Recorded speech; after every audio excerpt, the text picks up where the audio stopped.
Geeks and geekettes, gats and gittens, ladies and gentlemen, boys and girls, and comic book fans of all varieties the world over, it's time once again for Ask Chuck Dixon, where you ask me, a seasoned comic book professional,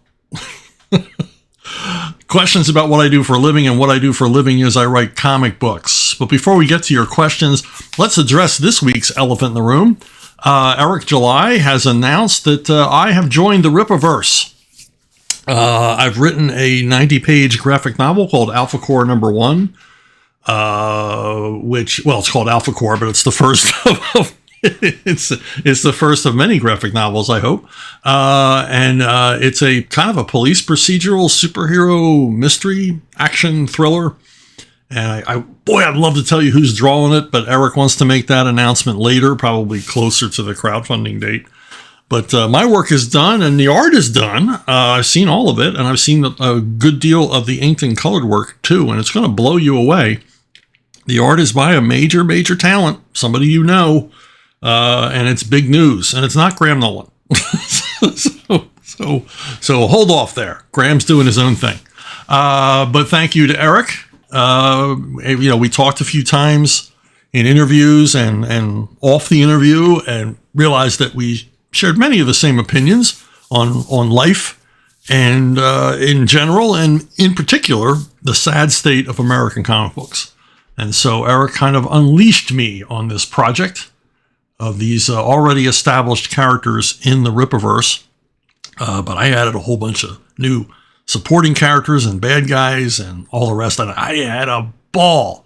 Eric is a very generous creator in that he just let me run wild in his play box, his toy box. I'm combining toy box and playground there, and I had a lot of fun, and I look forward to more. And we are talking about me doing quite a bit more. So, first question is from Jason Hall. I saw the proposal for a Shroud series on your website, and those pages look wild. Can you give me any more details about the series, what the series would have been like, and why didn't Marvel pick it up? Gary Quapis and I had lost our gig on Conan, and we were looking to move more into the mainstream of the Marvel Universe. But we knew better than to propose anything with the Avengers or X-Men or anything like that, because those areas kind of locked up by editors and writers, and it was a tough clique to get into. So we thought, well, let's backdoor this deal and pick up a character, the Shroud, which not a lot had been done with in the past. He was, I believe, he began life as a backup in Moon Knight, Marvel Premiere Magazine or whatever. And there were only a few stories of the Shroud, and he hadn't really made a lot of appearances in the mainstream Marvel books. So we thought a series with the Shroud that would include or incorporate all of Marvel's horror characters, Dracula, Werewolf by Night, Son of Satan, all the rest. Because they were fallow too. Nothing had been done with them for a while. And our first arc was going to have Dr. Doom as the main villain, which I thought fit, because Dr. Doom has a sort of a past with the mystic dark arts. It's not mentioned a whole lot, but he's apparently, from the old continuities, he's a bit of a sorcerer as well as a formidable technological wizard. And Gary and I put this forth with a bunch of sample pages and sample artwork and everything else, and it fell with a resounding thud. The response was deafening. From editors. Their indifference was spectacular, because we weren't part of the clique. But as always happens at Marvel, they liked the idea, they just didn't like us doing it. And so only a few years later, they pretty much revisited this concept with their failed Midnight Suns event, which was going to usher the monster characters back into the Marvel universe, mainstream Marvel universe. And that didn't go over very well. I think our approach would have been better, having a book with a main character, who's pretty much like the specter of the Marvel Universe and just having a big badass action horror book. But those in power would not have it. We were not the right guys, in their opinion. Creeper Weirdo. I'm not sure if you know the answer to this, but I figured I'd ask. Why did a lot of people at Marvel hate Jim Shooter? Was it politics, or did he change the work culture at Marvel at the time? If you don't know, that's okay. Just thought you might have insight. Well, I do have some insight, because when I started at Marvel, working under Larry Hama, Jim Shooter was still the big boss man. It was still his ship to run, although I never had any interaction with him, because Larry Hama's corner of the Marvel Universe was kind of a closed shop. It didn't really have anything to do with the Marvel mainstream. Larry was doing the Nam, G.I. Joe, Savage Sword of Conan, and other related projects, none of which had any Marvel superheroes in them. So not a lot. The only time I saw Shooter was if he was in the bullpen. One time, memorably, holding up a piece of artwork, yelling, "This is ugly, this is ugly." He did not like that piece of artwork. Now, my own opinion of Jim Shooter is his track record speaks for itself. He turned the company from a loss leader for its parent company, which I think was still at the time Magazine Management Company. He turned it from a loss leader into a going concern, a profitable business again. He took full advantage of the direct market, but also full advantage of the newsstand. And he, pumped out a lot of quality material at a time when the quality was waning. There was no consistency. I think it's best put that, coming out of the 70s, Richard Meyer did a video on this, and he pretty accurately described 70s Marvel as being run by a series of sort of hippie type editor-in-chiefs, and none of them ever lasted long. You might have one guy editor for 6 months, another guy maybe for a year, and they would just trade that position back and forth amongst the editors. So there was no vision, no guidance, no anything for the company at large. And, this created some really awful comics, to be quite frank. A lot of these guys were phoning it in. They were just grabbing a paycheck. Everything was real loosey-goosey, and nobody really seemed to give a crap. And then along comes Shooter, and he makes them go to work. He starts treating comics like it's a job, like it's a business. And that's probably the core reason why they hated him. He made them come into work on time. He made them hand in their scripts on a deadline. He gave them a lot of crap if they failed to do so.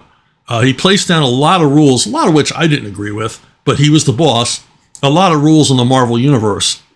There were things that he personally didn't care for in the Marvel Universe, so he simply had them eliminated. Things like the Savage Land. Things that to him made no sense. But, he was the editor-in-chief, he was the boss, so, this was his vision. And like I said, you can't argue with the track record. The guy managed to bring in and hold major talent and turn the company profitable. I mean, sales went up. It's undeniable. He knew how to make that happen. And there was a sense of consistency amongst the titles. Now, I happened to go to Marvel on the day that Shooter was fired. I happened to, just by serendipity, had a lunch appointment with Larry Hama, the day that Shooter was fired. And he had been fired that morning. So this was like, whoa, this is like being at the signing of the Declaration of Independence as far as a historical event in American comic books. And so Hama said, look, you can go to lunch with me, but we're going to have a whole bunch of us are going to go to lunch at this Southwestern Mexican restaurant that was favored by Marvel. It's just around the corner from their offices. And he goes, we're going to basically take up the whole back room, and there's going to be a whole lot of people there. So, we're not going to really have a business lunch. But if you want to come along, come along. I said, well, I wouldn't miss this for the world, just to see who shows up. And who showed up was like everybody. John Byrne, pictured here, took the head of the table. Walt Simonson, Mike Carlin came over from DC. He was working in DC. He came over, and a whole bunch of other, top drawer freelancers took the train in or drove over or took a cab and wanted to hang out and celebrate Jim Shooter's dismissal. And they had an empty chair for him. And it was kind of joyous. I mean, they were like glad he was gone, and they were celebrating it. And I'm like, wow, what's this all about? And I didn't join in the conversation because I never worked for Shooter. I'd never had an opinion, but there's definitely a lot of bitterness going around, and none of it was really described in any kind of detail. I mean, what did you really have against this guy other than he had his own opinions, and he was forceful, and he made you make changes you didn't like. I kind of thought that's what editors did. That was part of their job. And later on, I mean, this was a couple of months later, I was standing in the hallway. I had another meeting with Larry Hama, and I was standing in the hallway with him, and he was speaking to a bunch of other editors. And the other editors were still ragging on Shooter. He'd been gone for months. And they were still like laughing about him and mocking him and everything else. Saying that he was finished, which obviously he was not finished in the comic book industry, as history would inform us. And they're all bitching and complaining and whining still about Jim Shooter in a really bitchy, whiny way. And one of them said to Larry, "Hey, you had your run-ins with Shooter, and they were famous, and I won't describe them here. But," he says, "why aren't you like joining in the fun? Why aren't you joining in the reindeer games of dissing on Jim Shooter?" And Larry said, "Because he hired me. He gave me my break at Marvel, made me an editor, and I kind of owe him for that." And what he meant was, I owe not to sit here and rag on him. Even though they really, of anybody at Marvel, Larry probably had the biggest differences with Jim Shooter, basically on, office politics stuff. And I thought, wow, that's it in a nutshell, And the thing is, he had hired all these other guys who were bitching, whining, and complaining. I mean, they owed their careers to Jim Shooter. And resented him because he basically wanted them to take their job seriously. John Byrne probably is the most vindictive of all of them. He famously took over the title Star Brand, which Jim Shooter was writing. It was one of the New Universe books. And John Byrne, and he talked about this at the lunch I was at, that he thought that Star Brand represented Shooter, that the lead character in this book was Shooter's ideal of himself, because the lead character never made any mistakes and was always right. And so John Byrne took over the title and turned this character into a fool, a useful idiot, and ultimately came up with a crossover event for the New Universe in which the city of Pittsburgh was destroyed, wiped off the map in the New Universe, and not coincidentally, Pittsburgh was the hometown of Jim Shooter. So yeah, little petty there for a guy who saved the company from ruin. I mean, Marvel was heading down a bad path. And Shooter came along and got their sales up. He also got Hollywood to take notice of them for the first time, which was, as we know, was very, very important. He was very much out there pushing to get films made, pushing to get the Marvel characters used in TV and movies and elsewhere. And this was a concerted push. I mean, it was a full court press. He had editors, writing screen treatments and proposals and pitches. They really put them to work, and I think that ultimately led to the Marvel Cinematic Universe, because you put an idea in someone's mind often enough, eventually they're going to accept that as fact. And the idea he was putting in Hollywood's mind is this is a grand, vital, exciting universe of characters that need to be seen outside the comics.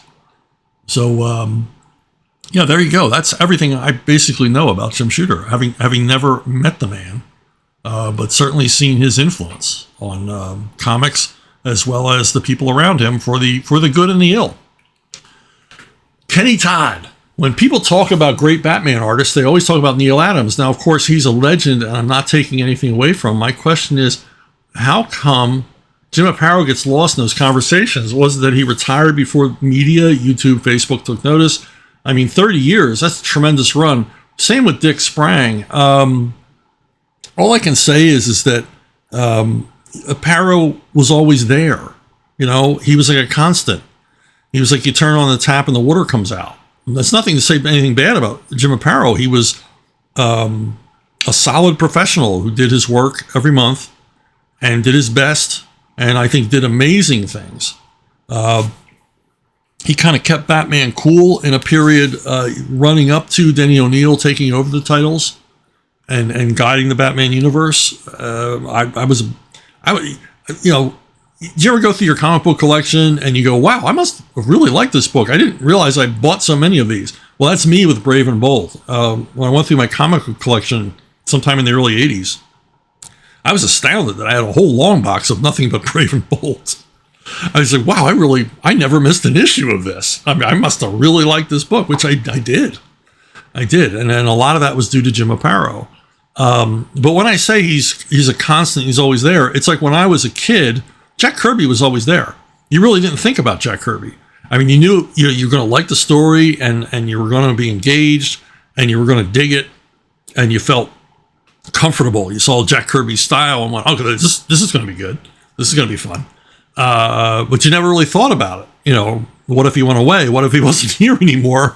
Because he wasn't like Neil Adams or Jim Steranko, who would dip in and out of comics, and it with them arriving on a comic would be a big event.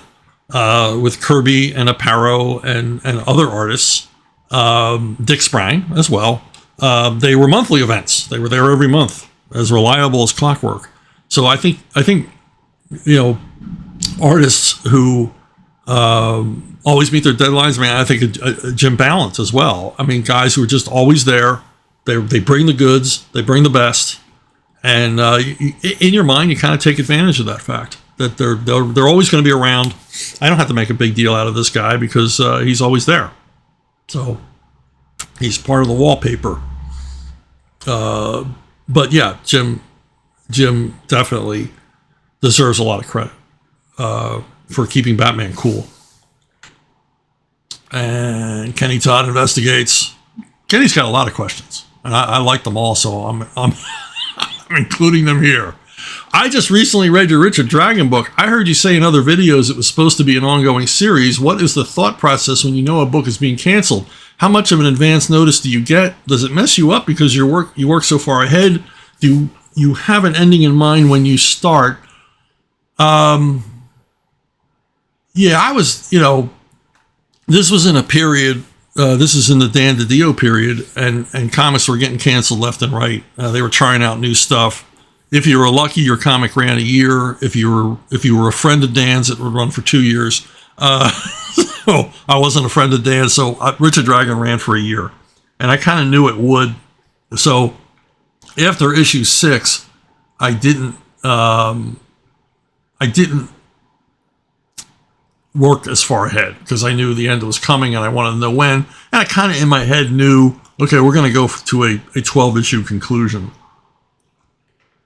I got to wrap things up. I can't end issue 12 on a cliffhanger, which was no problem because at that time in my mind I was thinking in the terms of trade paperbacks. So you would have a year would be 2 individual 6-issue arcs, which would be made into trade paperbacks. So I had a natural ending for the series at 12, simply because that would be the natural ending of the second trade paperback, which I don't think they ever did a second trade paperback of Richard Dragon. I'll have to look on my shelves. But yeah, I got some notice, not a whole lot, but I really didn't need it because I knew the end was coming. You talked, and more Kenny Todd investigates, you've talked about not watching things that may subconsciously get stuck in your mind for the genre you're writing. I know you haven't done a lot of horror stuff, but I've never heard you mention horror movies before. What is your, if you have any, favorite horror movies? Number one would be Bride of Frankenstein. Well, not number one, but one of my favorites, one of my earliest favorites is Bride of Frankenstein. Obviously, it's a sequel to Frankenstein. Boris Karloff. James Whale comes back and with more money, because the first movie was so wildly successful. He has more money. Production values are higher. It's a more ambitious project. And it's a better Frankenstein movie than the original, which is still a very good movie.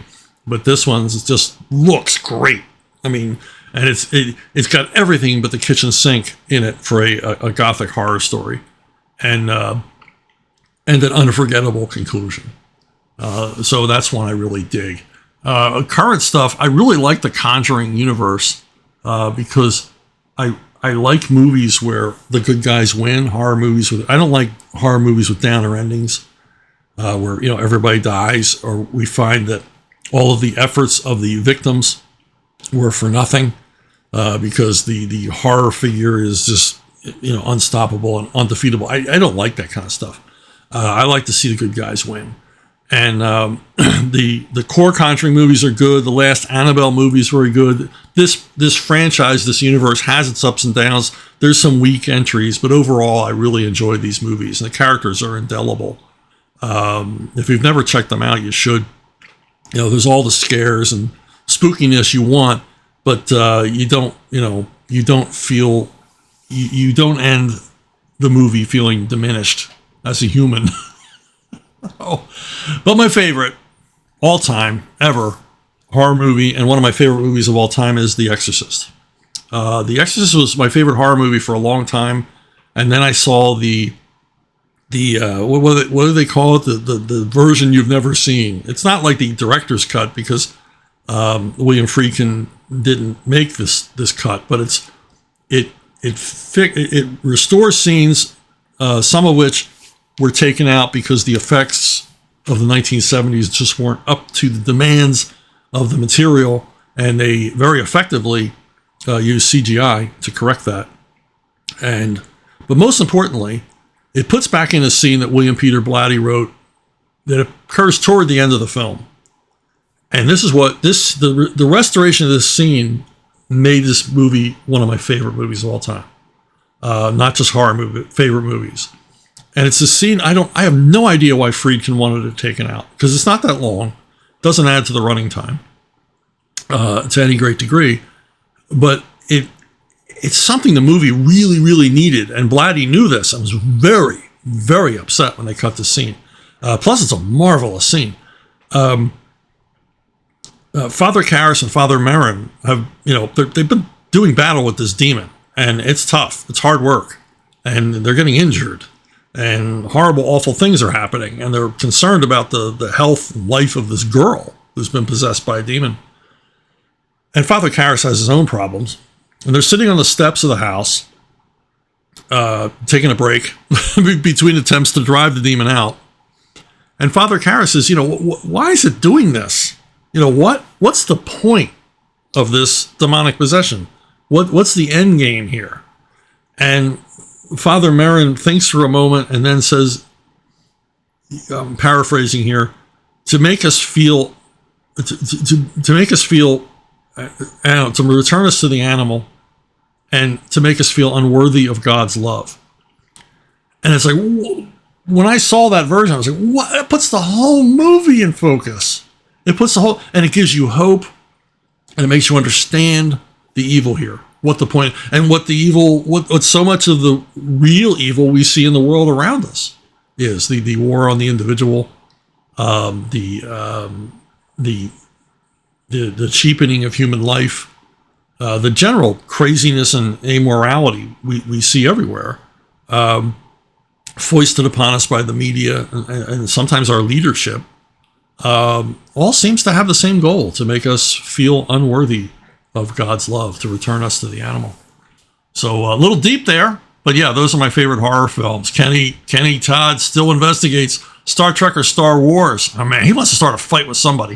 I liked them both, although having been in the military, I was a Navy corpsman with VMA 542 Harrier Squadron. Cool. I'm not partial to Trek. I'd love to get in a conversation with you about why your military background made you less liking Trek and more liking Star Wars, which I assume you like Star Wars more. As the years go by, and both of these franchises have been brought to total ruin. They've been devastated by the creeps and opportunists and hacks that have taken them over. I go back to original Trek. I go back to the original season, and it's probably my favorite stuff. Now, there was no bigger Star Wars fan on the planet than me when the first two movies came out. I love Star Wars. I saw it multiple times. Empire Strikes Back, I loved even more. I went to see Empire Strikes Back every Monday night for 6 months. I love that movie so much. I'd watch it again. You could wake me up at 4 a.m. and say, we're going to watch Empire Strikes Back. Well, wait. Let me brush my teeth and I'll be right with you. And then Star Wars lost me with the Ewoks. Return of the Jedi, it was just such a naked cash grab, such a poor remake of the first film. It all lost me. It lost me. And the prequels didn't make me feel any better. And I've never even seen the sequels because I just have no interest. They just look soul killing to me. People that don't care. And the same thing with Star Trek. I mean, other iterations. I watched Next Generation. I watched Enterprise. I watched some Voyager. They just don't hold a candle to the original series and the original characters. And there's a number of the Trek movies I like too. I mean, I like all the same Trek movies that everybody likes. Everybody knows who what their favorite Trek movies are. I won't even go into it because we all share the same opinion, which ones were best and which ones failed to deliver. But yeah, as the years go by, it's more Trek. I find I will watch Star Trek more than I'll ever watch anything Star Wars. And even the TV series, I saw the first 2 seasons of The Mandalorian. There was some fun stuff, some fun eye candy, but I wasn't interested enough to check out the 3rd season or any other Star Wars television show. They all looked like they were getting into kind of a creative rut. And I think we all know what that rut is. Christopher Hernandez, everybody's going to make me make choices today. This is the big choice episode. The Rifleman or Rawhide, why? I recently watched these and was surprised at how serious they were. Not lighthearted or cheesy in the slightest. I'll tell you why they weren't cheesy or overly sentimental or anything else. Why these shows were tough. Even by today's standards, dealt with rough material, very serious material. The reason is their core audience for the TV Westerns was World War II vets. You know, it was my dad and your dad or granddad. These guys had grown up on Westerns as kids. I'm going to use my own dad as an example. His cowboy hero was Bob Steele. And some of you boomers will remember Bob Steele played Duffy on F Troop, the little Irishman with the big mustache. That was my dad's favorite cowboy hero. And so he loved Westerns, and most of the guys serving in World War II liked Westerns. They grew up on them in the pulps and movies and serials and comic books. And when they came home, they still liked Westerns, but they'd seen a little bit of the world. A lot of them had seen some terrible stuff. They'd seen the darker side of human nature. And so they weren't going to sit down, after their shift at the factory and watch, Roy Rogers. That was for the kids. Lone Ranger, Roy Rogers, those shows, they were on in the afternoon. They were for the kids. In the evening, they wanted rougher stuff. And the Rifleman and Rawhide delivered all of that. Manly stuff, dealing with serious issues and sudden death and loss and all the rest of it. My favorite Western, in fact, my favorite TV show of all time will always be The Rifleman. Chuck Connors, ex-football player, ex-basketball player, ex-baseball player, cast as Lucas McCain He's a guy with a young kid. He's a widower. And so there's a stakes for him. There's something at risk, not only his ranch, but his son's future. And he's not a lawman. He's just protecting his ranch. But if there's trouble down in North Fork, Lucas McCain's going to go down there and help the sheriff out. And usually help the sheriff out by killing a dozen or so bad guys by the end of the episode. This was a 30-minute shot in black and white. The show was created by Sam Peckinpah, famous for Westerns, famous for violent Westerns. And this show brought the goods every week, violence-wise. They would set up these incredibly tense situations where there was real risks, real stakes, and the only way out of it was for Lucas to gun down every trail bum and saddle tramp that had come into town, thinking Norfolk was an easy mark because it had an elderly sheriff. And you got to admire the show, because I still rewatch this show on a regular basis, and everybody knew how each episode was going to end generally, with Lucas gunning down the bad guy. But the ways they did it, the ways they approached it, and the variations and different remixes they put on that ending, very, very clever. It was a challenge to writers to come up with a new way for Lucas to paint the town red with the bad guy's blood every week, but they did it. And just great stuff. Will always be my favorite. And the relationship between him and his son felt real. It felt real that this was a father and son. But my only complaint about the series, and I got this from my dad. My dad loved the series as well. Was the kid never picked up the gun. I mean, he picked up the gun in one episode, and it's a big moment. It's a big moment when he picks up the gun. But he never picked it up and used it on anybody. The entire run of the series, Mark never kills a guy, which I guess was the producers. They wanted to stay away from that for whatever reason. But that was my dad's complaint. We never saw an arc for this kid. You never actually saw him grow up to be more like his dad, tougher. Although, he's plenty tough. He could take a punch. Now, Rawhide is a show I never watched as a kid. The reason being is it was on Friday nights. And if you're around my age, you know what Friday nights meant. It meant that's when you went to the supermarket. Because probably you grew up and your family only had one car. And Dad took that car to work. So you had to wait till Friday night when Dad was off work for the week, and you went out and you went grocery shopping. And so I never saw an episode of Raw. I never saw Soupy Sales either. He was on Friday nights.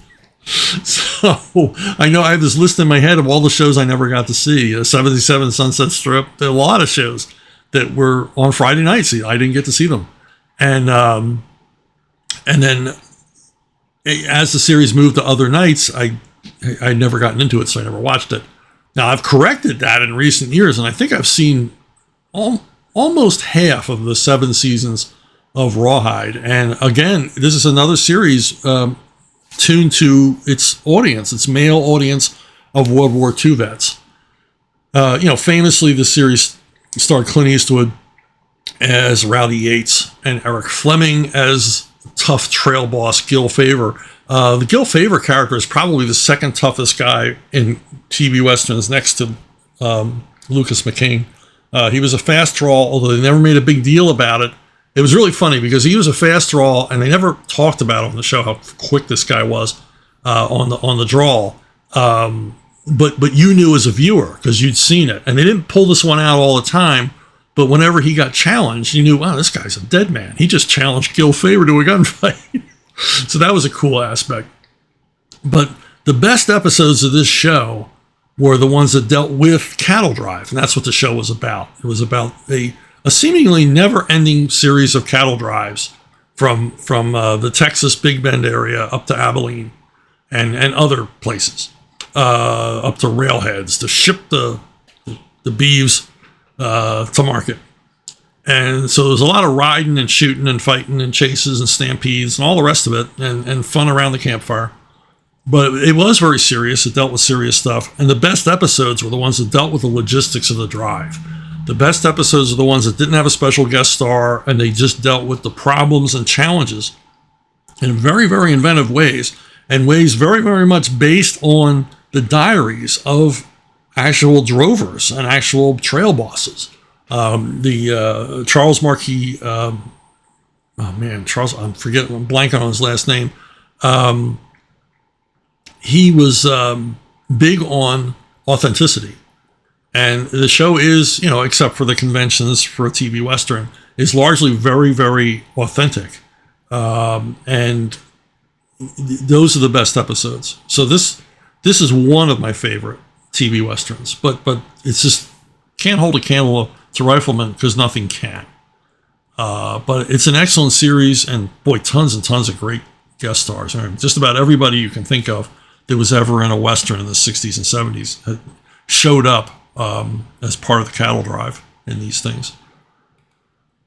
Andrew Schweitzer. I was looking at the cover of the first issue of Robin and noticed something about the boots he's wearing. The boots have this line in them that makes his feet look sort of like animal hooves. I recently ran into Scott Hanna at a convention and asked him about it. I can't remember exactly what he said, but to the effect that they were a ninja-style boot, which made clinging to walls a bit easier. But he wasn't sure whose idea that initially was. I meant to ask Tom Grumman at the convention, same convention, but it slipped my mind. He's wearing the boots that ninjas wear. They're tabi boots, and they do have a split toe for climbing, and they're very much a ninja thing. And if you want a pair, you can find them all over the internet. But I really don't recall if the tabi boots were something that were part of Robin's attire before I took on the title or not. Quite famously, there was sort of a runoff to design Robin's new costume, Tim Drake's new costume, and Neil Adams won. Largely, this is really odd. This is a little background. This is one of those questions you don't know to ask. A number of people put in Robin designs. Neil Adams won largely because Tim Burton liked that costume. And yes, Tim Burton was not working for DC Comics at the time, but Tim Burton's voice was paramount to the people at Warner's. And so whatever he liked, they liked. And so he liked that Robin costume. Strangely, it was never used in any movies. But he assumed DC Comics assumed that Tim Burton would be with the Batman franchise for the long haul, and they would allow him to make decisions on imagery and costuming and things like that. Big decisions, big sea changes on the Batman franchise. Which I'm sure he was busy editing or something, and they held up Neil Adams' thing. And you like this? He goes, yeah, that's okay. And so that's how we ended up with this. Now, I don't remember. I had to go back and look, and I didn't because I'm lazy. I just do these videos on the fly. I'd have to go back and look, but maybe Neil had the tabi boots, or maybe they were someone else's idea down the line. But I thought they were a practical choice for Robin, since he's going to be just doing so much, ninja type stuff as a rooftop running, urban crime fighter. Joshua Ignatowski. If I recall correctly, you had previously said that during your time with DC, you were working on a Batman story, which I assume took place in the post-crisis continuity, where you had showed the people of Gotham treated Batman as an urban legend like Bigfoot, and largely doubted he truly existed at all, including even a shrink working at Arkham Asylum. Was this story meant to take place early in Bruce's career before he joined the Justice League of America? If not, how has no one caught Batman on camera during one of the many times he's fought with the League to stop world-ending disasters? How does he attend meetings at the Hall of Justice without a civilian spotting him? Thank you for your time, and God bless. Well, God bless you as well.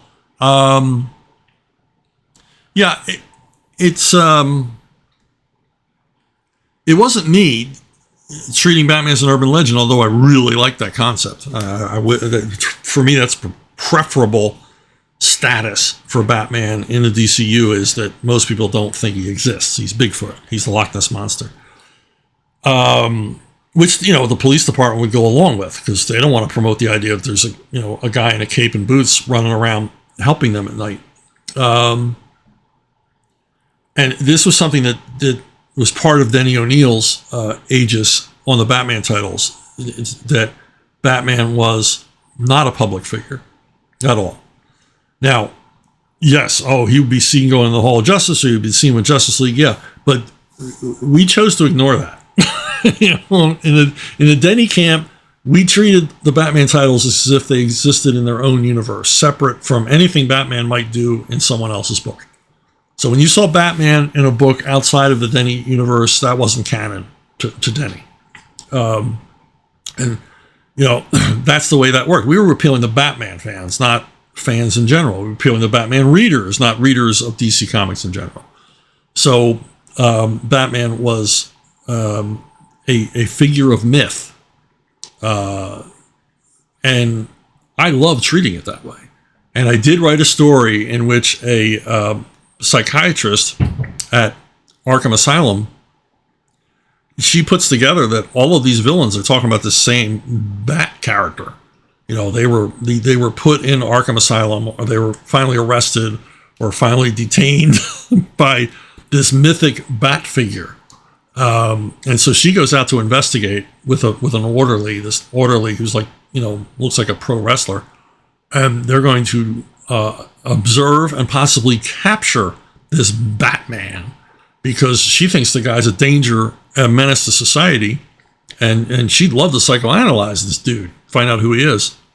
Well, they have no idea what Batman really looks like beyond the descriptions of her patients. And what she ends up doing is capturing Man-Bat and returning him to Arkham Asylum, where he swiftly gets loose in a scene I love, where we reveal that bats can collapse their skeletons, which they can. And so Man-Bat is able to get out of his cell through a remarkably small ventilation shaft in the ceiling. And then he torments and frightens and basically freaks out all of the inmates at Arkham, until finally Batman is called, the real Batman is called, to save them all. And that's when the Shrink encounters the real Batman. Now, if you'll say, Chuck, I never read that story. No, you never did. Because it was to be done by me and Brian Stelfreeze. Brian did a lot of the pencil and inking work. It was a two-parter. He did all the layouts for the first issue and I believe part of the second. And we just kept getting jerked around by our editor at the time, who was not Denny O'Neil's. It was a post-Denny O'Neil project, when our editors were indifferent to the quality of the work we were producing. And they just kept jerking Brian around. I wrote both issues. And he finally just had to say, I can't do this anymore.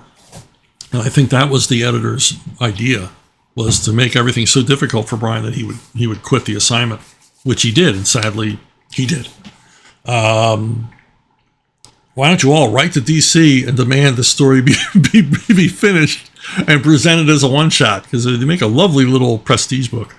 Since they're cranking out so much Batman material, why not use this? They already paid for the story. But yeah, Batman is a figure of myth in my mind. Okay, Bones Jones McFinefingerburger. I assume that's an alias. And we're going to find out it's not even a human. I realize you're a busy man, but I'm eager to see. This question is purportedly from a dog. Okay, I realize you're a busy man, but I'm eager to see my picture on the YouTube show. I do admit to some vanity on my part, but would also like to ask some questions. As an animal, I highly appreciate your skill in writing animals. You do great with animals who are actual animals and not anthropomorphic. My favorite character of yours is Rah-Rah, the main character from Winterworld. And you did great stuff with Silver and Scout and your Lone Ranger Snake of Iron. That is not an ability many have, but you do, and I applaud it. So that said, I think you are perfectly suited to write some Lassie stories. So would you enjoy such a project? And if so, what would you do to bring Lassie back to the masses? Yeah, Lassie was like a real thing. Lassie was a big deal when I was a kid. and there were Lassie comics. And there's a little side story. When I was at CrossGen, one of the artists did a story where he had to draw a lot of horses, and he came to me and because he knew I had all this photo ref, says, "Do you have any good illustrations of horses? In fact, do you have any comics that have a lot of horses?" I said, "Well, let me bring some in tomorrow." And I brought him all of my silver comics, the comic book dedicated to Lone Ranger's horse. And he looked at them and he said, "They did a comic about his horse?" I said, "Yeah, they did, they did a lot of comics about cowboy characters' horses. The horses are as famous as the characters." But, Lassie's got a lot of appeal. Why couldn't you bring Lassie back as a comic, as an animal comic? Kids like animals, especially girls like animal comics. I think this is a genre, but the problem is you got to find artists who can draw them. And there's not so many artists that can draw them. Adele, Lassie, and Trigger, and Silver, and whoever else had their own comics, and they had guys who were really, really good, really, really awesome at drawing natural environments and horses and dogs and cats and all the rest of it. But I think, I know a lot of like really top flight artists who hate drawing animals. I mean, they draw everything so well. It's like, oh man, I can't work on this. So you got horses in it. I'm like, wow, you can't draw horses? No, I can draw horses. I don't like drawing horses. Hey, we got a Bones Twin Spin. And as you had requested, there is your picture, Mr. Feinberger, right there on the old YouTube. Okay, second question. What are your thoughts about Lassie books, movies, and TV shows? Well, when I was a kid, there were 3 channels, and Lassie was on one of them. So if you wanted to watch something, there was Lassie. There was Lassie, there was Rin Tin Tin. These were afternoon shows put on for the kiddies, and you couldn't get away from Lassie. It was on every day. So yeah, I saw a lot of Lassie. But my other exposure to Lassie was Lassie Come Home. I had to write a book report in elementary school, and my grandmother had a copy of this book, and I thought, well, let me give this a shot. And it's a damn good book. I couldn't put it down. I really liked it. And it's got a great story, and it's set in Scotland. There's lots of suspense and thrills, and the writer is very skilled at writing from the point of view of an animal, which is probably where I, got my first inkling of how you write for an animal, sort of intuited from this writer how to go about that. How do you write a story from the perspective of a basically mute beast? Okay, triple spin for Bones. It just won't go away. Like so many dogs. Who are some of your favorite animal characters? You can even mention cats if you must. I know you're a cat person. I'll tolerate it. I think that will suffice for now. Thanks for your time, Mr. Dixon. I remain an enthusiastic follower of your work. Hey, I'm not a cat person. I have a cat. I've had dogs in the past. I like dogs. Dogs are awesome. But cats are easy to take care of. And I'm living here in Florida, and I really don't feel like walking a dog in 110 heat every day. So, and I live in a development, and following a dog around with a little plastic baggie, I don't know, not my idea of manhood. But yeah, Rah from Winterworld was my attempt to add the animal character to a post-apocalyptic franchise.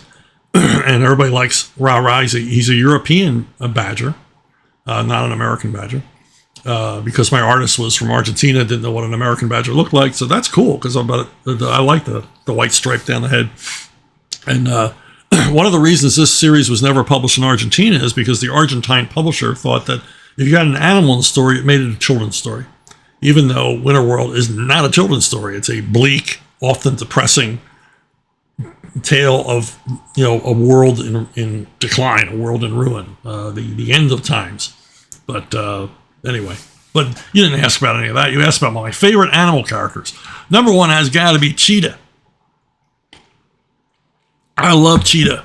Now, Cheetah was a real chimpanzee. His name was Cheetah.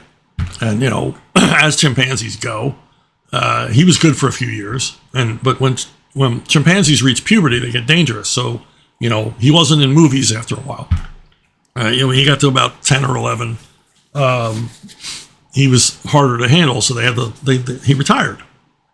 But I like Cheetah because he took direction. You watch the movies, his scenes are terrific. I mean, he's really part of the cast. He's reacting as the other characters react. He gets into the tone of the scene, and he would apparently, they didn't use chimp doubles or anything else. They trained him how to do all this stuff, and he would do it on camera. And if you know anything about the golden age of Hollywood, they didn't do a lot of retakes, and they certainly weren't going to do a lot of retakes with an animal. So if you had a talented horse, dog, or whatever, I'd say cat, but you can't train a cat to do anything. An animal like that was gold, and Cheetah was gold for the Tarzan franchise for a long time. And he could do, terrific interactions. He was funny. He seemed to have comedic timing. It wasn't all just in the editing. And he seemed to be able to emote with that silly face of his. And so Cheetah was awesome. And the coolest thing about Cheetah is he lived to be 80 years old. He retired to Florida. He was living in a basically retirement preservation area for chimpanzees. And he was, this old, gray-haired chimpanzee got to live the life of Riley until age 80. So, they must have treated him well. That's way past the lifespan normally of a chimpanzee. And from all reports, he spent a lot of his days watching the old movies. Watching himself in movies. Now, Cheetah's my favorite movie animal, but he's based on one of my favorite fictional animals, which is Nekima. Nekima was Tarzan's cowardly, self-interested buddy in a lot of the Edgar Rice Burroughs Tarzan novels. But Nekima was a tiny little monkey, usually portrayed as a spider monkey, which are not native to Africa. They're native to South America. Here's a little factoid for you to share around the dinner table. There are no monkeys in Africa with prehensile tails. They're all here in the Western Hemisphere. So anyway, I always liked Nekima. He's really good comic relief. And I just like that he's just a self-interested coward in the books. Now, another favorite animal never had a name in the movies except for one brief mention. Was a horse called Pie, like an apple pie. And it was Jimmy Stewart's favorite horse. And Jimmy Stewart rode this horse for like 12 years in a whole bunch of Westerns. Many of them directed by Anthony Mann, many of them classic American Westerns. And Jimmy Stewart liked Pie. They had a good relationship. They would sometimes disguise Pie by hiding the white blaze on his forehead with dye or paint. Maybe dapple him up a little bit so he didn't always look like Jimmy was on the same horse because he was playing different characters. But Pie was a good horse and often part of the action, part of the story, most famously in the movie The Far Country, in which he helps Jimmy set up an ambush for the bad guys. Which leads me to believe I got to give honorable mention to Comet the Wonder Horse, a short-lived Western series called The Adventures of Briscoe County Jr., starring Bruce Campbell. Comet the Wonder Horse was an attempt to go back to the classic Western horse sidekick, where the horse was as famous as the lead character. It was part of the story. I was in a film memorabilia store one time looking at movie posters and stills, and I got in a conversation with a guy behind the counter. This guy was real New York. And he was talking about how, what he didn't like about modern Westerns was that everybody ignored the horse. The horse didn't have a name. The horse didn't have a personality. It was just a conveyance to ride around on. This was a New Yorker saying this. And he goes, yeah, you remember when you knew the horse's name. You knew the cowboy and he always had the same horse and the horse was famous and blah, blah, blah. And they do public appearances and now they don't do that anymore. And he's right. The horse gets short shrift. And so hats off to the creators of Briscoe County Jr. for trying to write of that. But I think my favorite fictional animal of all time will always be Sandy, the lovable mutt who was Little Orphan Annie's constant companion. If you read the classic Harold Gray strips, Sandy was very much part of the action very much part of stories which would bring a tear even to a strong man's eye. Because Sandy was so loyal and so brave and so courageous and so often very, very close to death in many of the climaxes of stories, but always would miraculously recover so that he and Annie could go on to further adventures. So Sandy, I think, takes the cake as my favorite animal character of all time. Hey, if you want to reach me, or if your pets want to reach me, they can contact me at brunobookstore@gmail.com, brunobookstore@gmail.com. You might have to help them type. The paws just don't work on the keyboard as well as fingers. This is the most reliable way to reach me. I check this email site a lot. Now, hey, things are picking up over at Spin Rack. We're getting ready to launch our game, but one thing we got coming out here is we're on Discord. So go to Discord and look for Spin Rack, and there's all kinds of cool stuff there. Interaction, message boards. Graham Nolan and I are there. We're giving you special previews. We're building a Spin Rack community. And if you don't know what Spin Rack is, it is a multimedia company based on the IP created by Graham Nolan and myself, both together and separately. It is creator driven. It is creator owned. We did not license our IPs to this company. We are Spin Rack. We are founders, along with some extraordinarily talented people in the areas of technology, finance, and entertainment. And get in on this. Get the early notifications. Get the rest. Show up on Discord and let's talk. Let's Discord. All right. Hey, thanks for listening. Thanks for watching, subscribing, liking, all the rest of it. And I'll see everybody down the road.